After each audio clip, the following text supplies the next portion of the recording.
everyone. I'm Jane Hobson, editor at PAX Tech. Today, I'm joined by my editor-in-chief, Rick Lundstrom, for PAX Panel Episode 4, Finessing the End-to-End Passenger Experience. The expert panelists that we have with us today are Tony Chapman, Senior Director, Strategic Programs, Global Airports for Information Systems at Collins Aerospace. We have Airports Council International's Dimitri Cole, Vice President, Airport Customer Service. And we also have Acumen Senior Designer, Daniel Klukas, here with us today. Thank you to each of us. Thank you to each of you for joining us today to share insights. We really appreciate it. Before we get started, I want to share a couple of stats from a recent study from aerospace IT company CETA, since we're going to be talking about how tech is assisting the industry during the pandemic. The study found that about 64% of airports in the survey are aiming to roll out self-boarding gates using biometrics by 2023, and that's 3 times more than as in 2020. Similarly, airlines are prioritizing touchless check-in and payment. The study found that about 79% of airlines are focused on enabling self-bag drop for passengers, and eventually all customer services will become contactless, right from booking to arrival, including access to lounges and delayed baggage reporting. So today, with our panelists for PAX Panel Episode 4, we're going to look at how equipment manufacturers, designers, and airports are working together to adopt these technologies and others, and to enhance the passenger journey at every single touch point. I know we're all looking forward to getting started, so I'm going to direct my first question to Dimitri Cole at Airports Council International. So obviously it's been a tough year, Dimitri, for the entire industry, and that includes the passengers. So to start, I want to know, what is the ASQ program and how does it help airports provide a better experience, not only for passengers, but also for airport employees and for the stakeholders? So rapidly, Airport Council through ACI Customer Experience Group, we provide solutions to airport to improve customer experience. So basically, there is several ways of doing that, but there is 2 big family. One is really voice, so voice of customer, voice of employees. So voice of employees, basically ASQ. ASQ stands for Airport Service Quality. So we have ASQ departure, ASQ arrival, and ASQ commercial. So basically, ASQ, it's a survey, it's a benchmark, and we are helping airport to understand what the passengers living while he's traveling to the airport. Of course, when we speak about departure, it's related to the accessibility until the departure gate. Arrival is really the other way, and commercial is every activities related to the commercial area. So really, the way that we're helping them is really to understand customer experience, customer behavior, customer expectation, in order to help them to design experience, service. Also, this is something fairly new within ACI. We have launched 2 years ago an airport customer experience accreditation. So it's an accreditation that means we're helping them to manage, to implement best practices, to implement processes as well. So basically, we are covering all the aspects on customer experience that start from the customer, by listening to the customer, by building a strategy, building a governance, innovation, service design, and something really important, the airport culture. So this is the way that we're helping them. So you were asking how we could help them. So on your question was not only about customer, but also employee. To us, within ACI, if you want to build a good customer experience, you have to work also to focus also on the employee experience.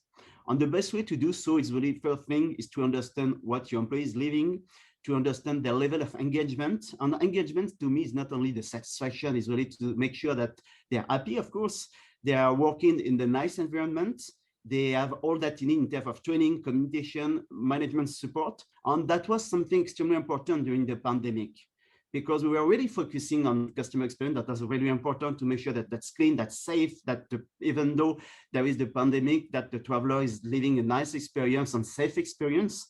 But that was also important to focus on the employee and to make sure that this person was going at work every day in the right state of mind, safe, and in order to provide the best service as possible, because at the end, there is no great customer experience without great employee experience.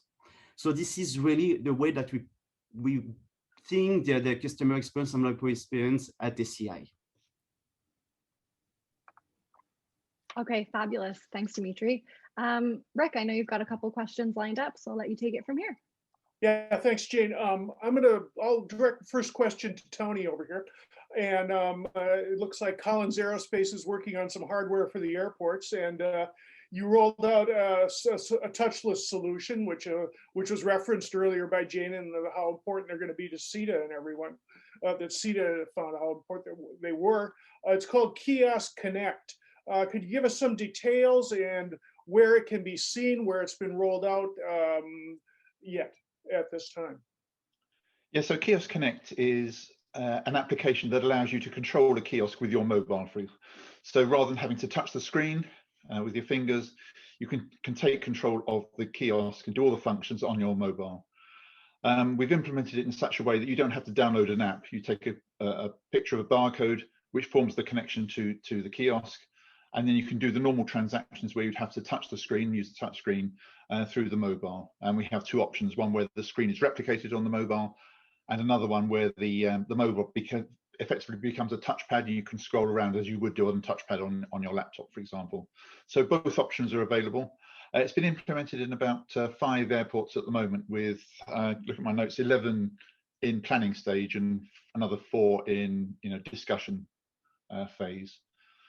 So it's an application. It doesn't take the need away for having to put a passport on the kiosk. If that is a requirement, that will be a further phase where you can maybe use the phone for more advanced functionality. But we wanted to get away from having to download a specific application at a specific airport and make this general, that anybody could use it with any phone under any conditions. You scan the barcode and form the connection to the kiosk, and then do the transactions you would normally do with your finger. Of course, that is only part of the experience, and that's purely one element of the touchless journey, which I think, as you explained earlier on, Jane, is the complete end-to-end single token biometric process from eventually the point of check-in, but certainly the first touch point of the airport, through to boarding the flight, and hopefully in the future beyond, both on board the aircraft, the concepts around for using biometrics on board the aircraft, as well as at your arrival destination. What you said 5 airports. What was the launch airport? Do you know and where they are? It was actually Cebu in India. Mm-hmm. Is this something that could end up in an airline app? All these programs that are now like health related and this sort of thing, this touchless thing as well. Could this be adopted and put into an app for an airline? Yes, so two different items there. You talked about health, and maybe we'll cover that separately. But this most certainly could be. Obviously, you need to connect with some specific security. Much of the issues here are about security. If you're giving control of a kiosk to somebody with a mobile, you've got to make sure the connection between the mobile and the kiosk is secure. That nobody can sniff the data, look at passport data, for example, if you were confirming passport details. So that does, I won't say limit, but there are some additional requirements there that if an airline wants to embed it within their app, there are no global standards for this. Mm-hmm. So we want to make it as generic as possible. But yes, it could be in an app, but as I say, the way we've implemented it is you don't need an app. It's just bringing up the browser on your phone, which then forms the connection. And there's no central, I guess also they have to keep it out of like sort of a central area, all this information, because of security purposes as well. And it's stored there, and then I guess it's gone after it's done. Yes, we're not actually storing any data. We're just mimicking the screen on the kiosk. So there's no data stored on the mobile. We just want to make sure that nobody can sniff that data and maybe, for example, read a passport if that was displayed on the screen. So we're not storing anything. We're just mimicking the screen that's on the kiosk, but on your phone. Very interesting. Thank you. Moving on to Daniel. I know I've interviewed people at Acumen in the past, and they talk about the importance of integrating or branding a whole travel environment, talking from lounges to galleys to cabins to jet bridges to everything. It's always been a priority for Acumen, and I guess in many ways their customers as well. Is this something that's still a priority for airlines given the past year, and or have you seen a change in any meaningful way? No, I think it's more a priority than ever now. People are putting their trust in these airline brands. People are returning to the skies, probably feeling quite anxious, not sure about what the experience is going to be like.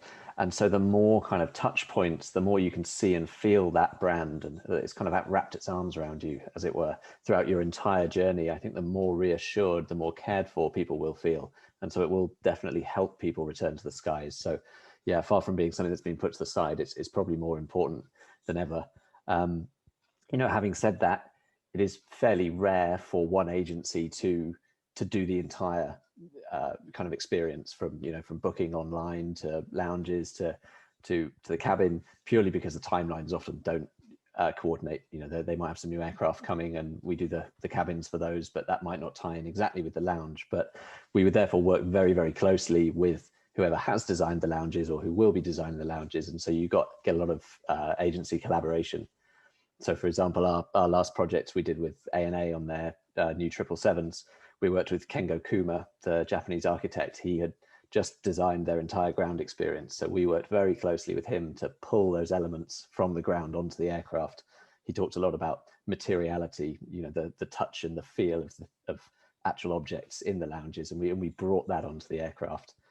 And sometimes it kind of works the other way as well. When we worked with Etihad a few years ago now, what we did in the cabins then informed their entire brand. So our patterns and colors and feel, so in that sense, the cabin came first, and then that was rolled into the entire rest of their experience.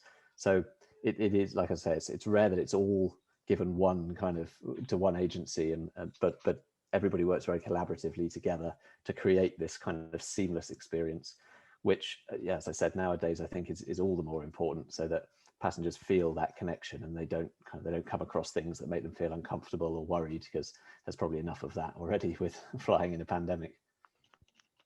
Is there a lot of 777s on ANA with the new look now and everything in the air? Sorry, I missed that. Could you say it again, please? I'll let Alexa answer it for me. Theory. Good question. I'm not sure how many of those are up in the air now. I think it's a good number are flying around, although I'm not sure, again, how many have been parked for a while during the pandemic. So yeah, I'm afraid I can't give you any numbers on that, but I know that the first deliveries for that were, I think it would have been 2019. So should have been a good few aircraft delivered already. Okay, thank you. Moving on to Dimitri again. One of your blogs that we went through before this talks about how different airports manage the link between emotion and memory for a passenger. How more importantly, how well do airports manage this experience and make a good emotional appeal to passengers? That's a great question, especially in the current situation, the current context. First thing first is really to define what is customer experience, to understand the link between emotion and customer experience. So customer experience is really the perception of the passenger while he's traveling to an airport, was he's feeling all the touch base of moment of truth. So basically, customer experience is not only the customer service, which is really an important component, but also the website. It's also the checking booth. It's also the infrastructure, the design of the terminal. It's composed by a lot of things. And this is why it's so complex to run airport customer experience. So seeing that, then the link between emotion and customer experience is really important, because basically when you customer experience is all about emotion.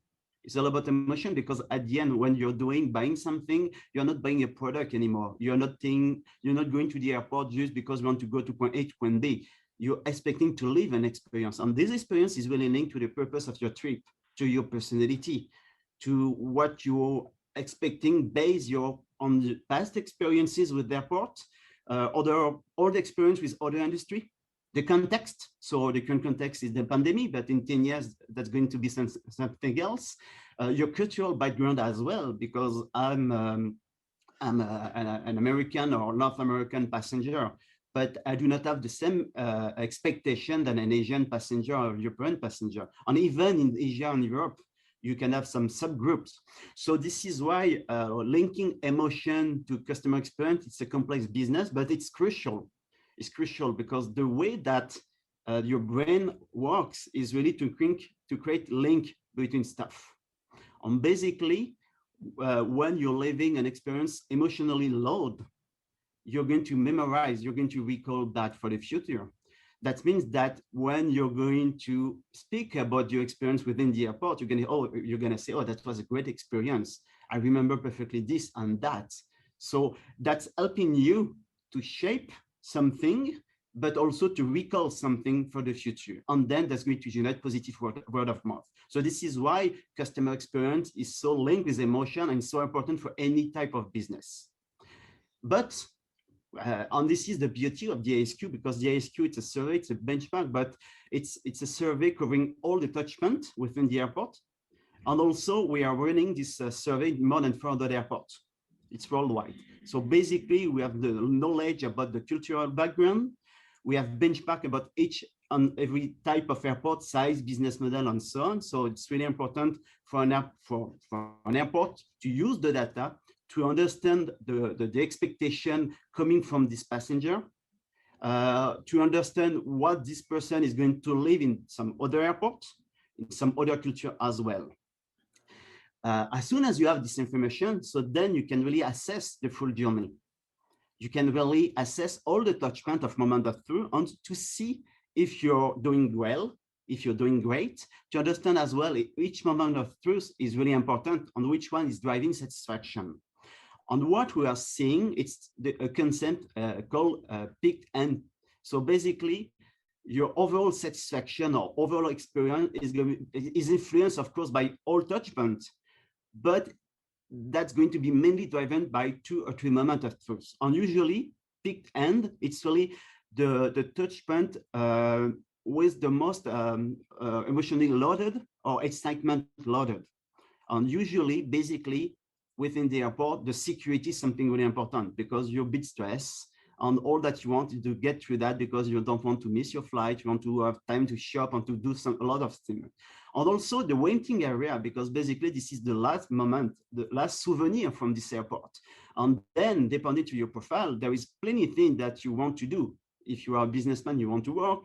If you're doing for leisure with a family and so on. On that also, it's a great opportunity for an airport to create a great experience in the end. So this is why it's so important to link emotion to experience. It's so important to understand what the passenger is living, or not to focus on each and every touch point, because first thing is not possible. We don't have the budget for that. And to me, sometimes you're going to overkill, you're going to waste your money. But if you understand the concept pretty well, you're going to work really precisely where that's going to change your whole perception.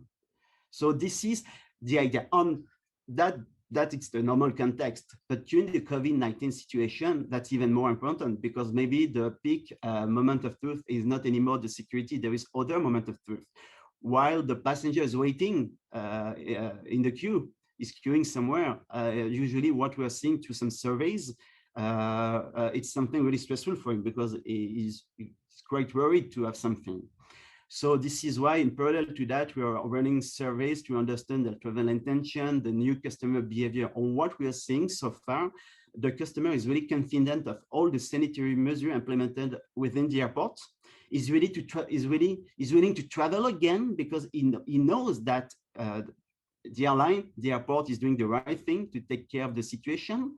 The only thing is really to make sure that he has the capacity. So he's willing to travel. Now it's just to make sure that he has the capacity to do so.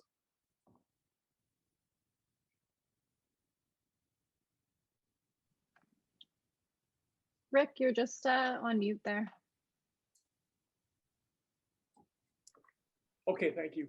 Just as an aside, if any of the panelists or any of the listeners here are interested, we have I believe, Jane, we have something up on the ASQ program on the PAX International website as well, and which goes into a lot more detail and names some of the specific airports that have been cited and are part of it.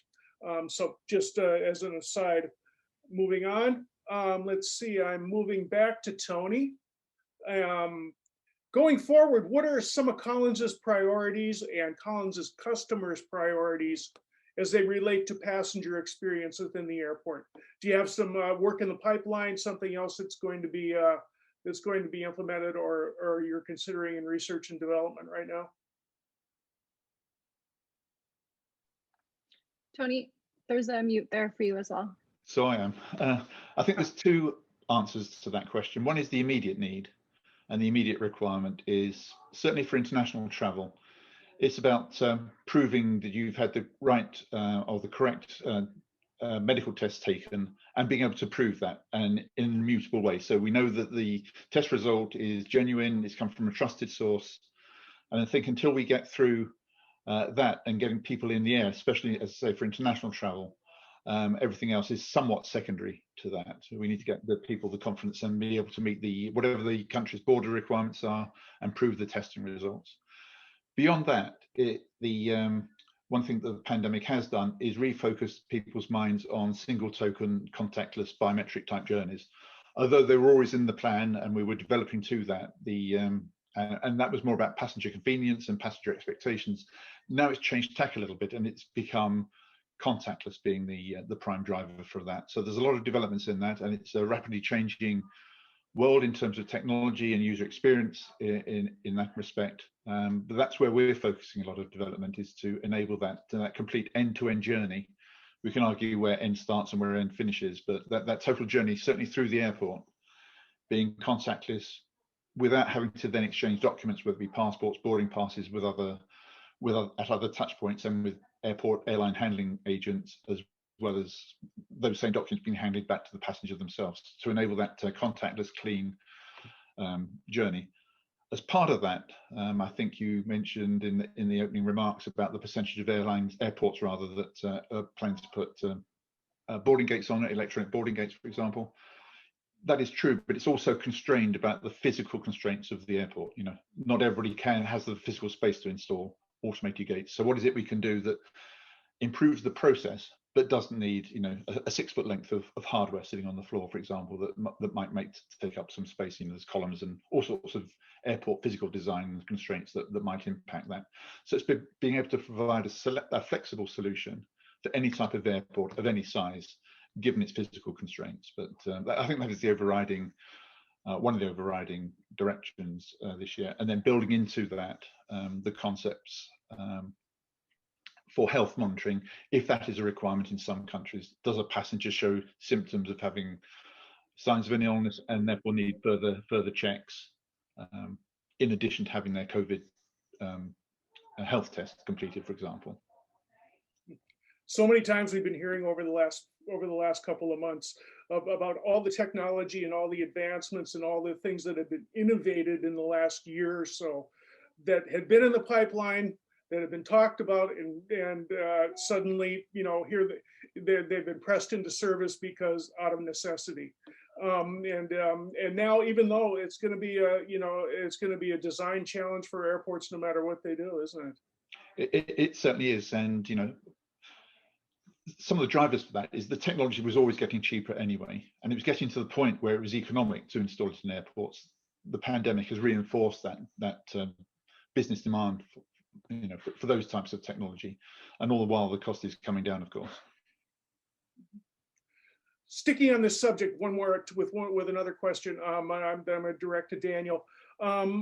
Tech and biometrics will presumably become significant features in future travel, as we've been discussing. How do these advancements affect cabin design and passenger experience from your end, and what's going on in the cabin specifically? That's a challenge for Acumen now. Yeah, so I think there's going to be a huge part to play for biometrics. We're obviously a little bit further, I think, from that technology becoming real in the air than on the ground. But once it does, I think there's huge opportunity for it. I mean, we're in every seat now, we're building in more and more kind of active control of the environment for the passengers, so they can adjust color of mood lights, like in our recent JetBlue project. You can adjust your privacy screens, things like that. And the problem that you get from that sometimes is it's just too much. We did a project a while ago where we had the Lantal air cushions, And we designed a beautiful touchscreen interface where you could minutely adjust the firmness of all the cushions in your suite. And the reality was nobody used it. It was just too much. So I think when biometrics comes in and the seat realizes who you are, the seat can passively adjust your environment to what you like, to what your preferences are. So if it knows you like a firm mattress, it'll do it for you. If it knows you like action movies, it will suggest action movies on the IFE. I think there's a whole world of opportunity for biometrics to kind of take decisions away from passengers and offer them an experience that feels very personalized and very customized to them, but without them having to go and make all these decisions themselves, because you just kind of get fatigue from those decisions. So, we're even thinking about changing, the space of the seat you're in. Tables could slide away and give you more seat width if that's what you want. You could have more stowage options. You could have higher privacy screens. You have lower privacy screens.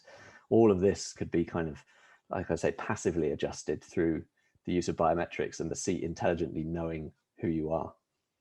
We wrote about this well before the pandemic. All these features that were being adopted by Panasonic, all these little wellness features that they incorporated from even like nano technology, like the things you see in cars, and it's all been very interesting, and I'd be something worth following up on.